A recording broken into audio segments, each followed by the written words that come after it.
नमस्कार दोस्तों, हमारे चैनल के अंदर आपका स्वागत है। दोस्तों, कुछ चीज़ों के बारे में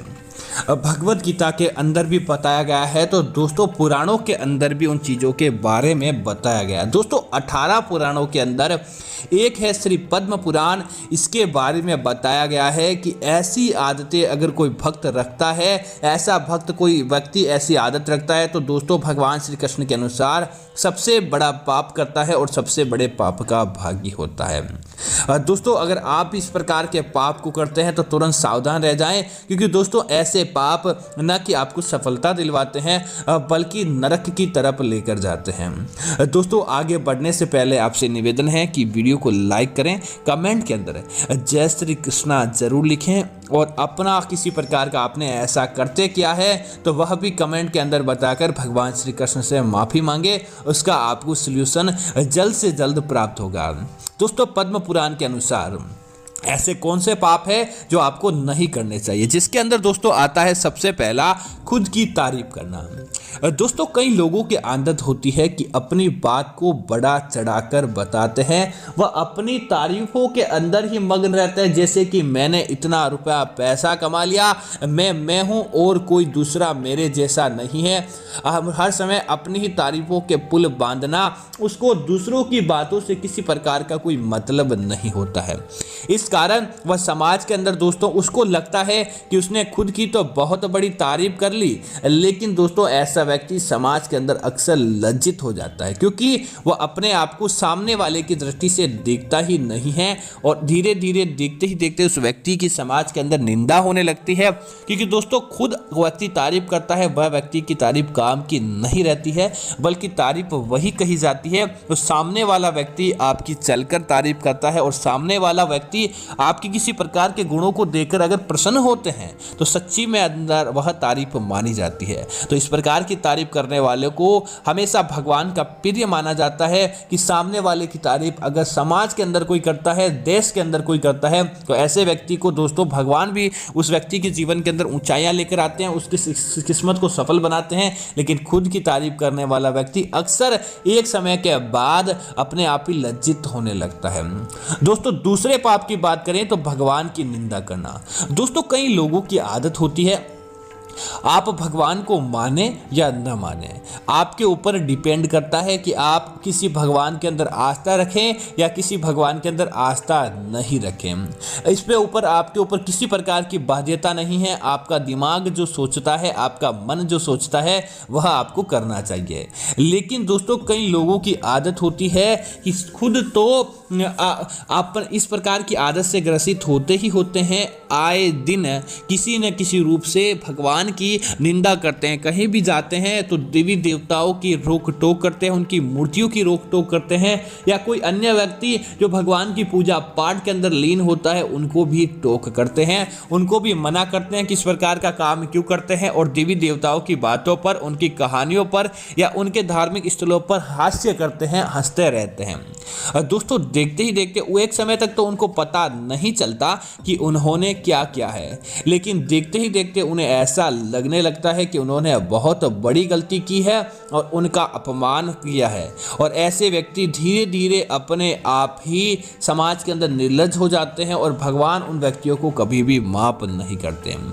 दोस्तों तीसरा पाप जिसे कहा जाए तो वह होता है वेदों का अपमान करना। दोस्तों हमारे हिंदू धर्म के अनुसार वेद सर्वाधिक लोकप्रिय है और वेदों के अंदर हर प्रकार का ज्ञान प्राप्त होता है और वेद को ईश्वर की कृति माना जाता है। इन चार वेदों का और पुराणों का दोस्तों कोई भक्त उपमान करता है, उन वादों की बात को आप माने या नहीं माने इसके ऊपर आपका मन है, लेकिन अगर आप इन वेदों का अपमान करते हैं, उनका हास्य करते हैं और उन वेदों की बातों को लेकर लोगों के अंदर भ्रम फैलाते हैं,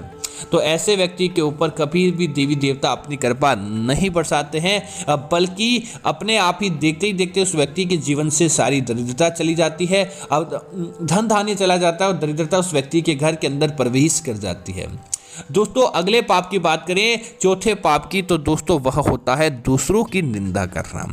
दोस्तों ऐसा कोई भक्त है जो हमेशा किसी न किसी रूप से दूसरों को नीचा दिखाने का प्रयत्न करता रहता है, किसी न किसी रूप से एक दूसरे से लड़ाई झगड़ा करना या एक दूसरे की चुगली करके हमेशा दूसरों को नीचे दिखाने का प्रयत्न करता है, ऐसे व्यक्ति के घर के अंदर कभी भी देवी देवता प्रवेश नहीं करते और साक्षात भगवान श्री कृष्ण के क्रोध का उस व्यक्ति को सामना करना पड़ता है। तो आपको इस प्रकार के पाप भूल कर भी नहीं करने चाहिए। इसी तरह दोस्तों अगले चीजों की बात करें जो कि महालक्ष्मी को प्राप्त करने के लिए बहुत जरूरी होता है। अगर आप इस प्रकार के पाप करते हैं तो माता लक्ष्मी आपके घर के अंदर कभी भी प्रवेश नहीं करती और महालक्ष्मी साक्षात नाराज हो जाती है। उसके अंदर दोस्तों सबसे पहला पाप है स्त्री का अपमान करना। दोस्तों स्त्री को घर की लक्ष्मी, घर की देवी माना जाता है।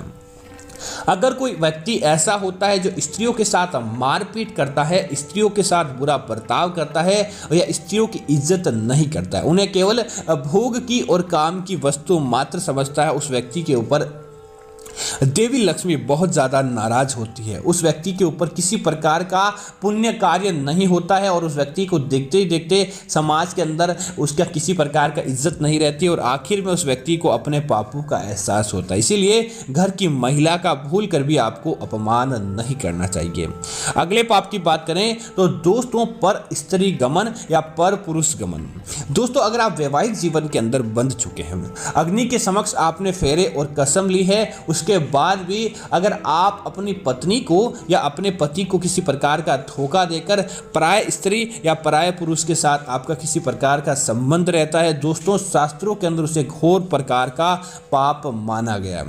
ऐसे घर के अंदर सबसे पहले तो माँ लक्ष्मी निवास करती है, उस घर के अंदर से लक्ष्मी धीरे धीरे चली जाती है और उस घर के अंदर अगर अकरणी रहने लग जाती है तो उस घर का किसी प्रकार का कोई भी कार्य नहीं बनता है और उस घर के अंदर दरिद्रता प्रवेश कर जाती है। उस घर के अंदर इतने दोष आ जाते हैं कि आखिरकार उस घर के अंदर समझ लीजिए कि एक समय ऐसा आता है कि उस घर का कोई भी व्यक्ति साथ देने वाला नहीं होता। तो इस प्रकार के कार्य अगर आप भी करते हैं तो तुरंत आपको बंद कर देने चाहिए। इसी तरह दोस्तों अगले चीज की बात करें तो दोस्तों बड़े बुजुर्गों का अपमान करना या फिर मंदिर के अंदर जाकर साधु संत आदि चीजों का अपमान करना। दोस्तों अगर कोई व्यक्ति की आदत होती है कि बड़े बुजुर्गों को अपने से छोटा ही गिनता है, चाहे माता पिता हो या अन्य कोई भी बड़े बुजुर्ग हो,